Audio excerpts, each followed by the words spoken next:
Hey everyone, I enabled the scan to email, so you can either hit simple scan or scan. They do the same. So just touch one, touch your address book, select through the characters of your first name. We'll just select mine. Okay. And then at this point you can change the color if you wanted to auto, if it's color or black and white, whichever. If you leave it on black, it's just going to scan in black. Don't have to worry about all this other stuff because it's just going to go to your email. You can hit start or hit start here. It scans it.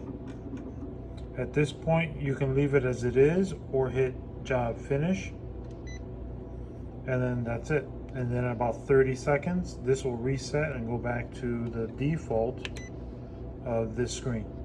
Then you'll receive an email from this copier.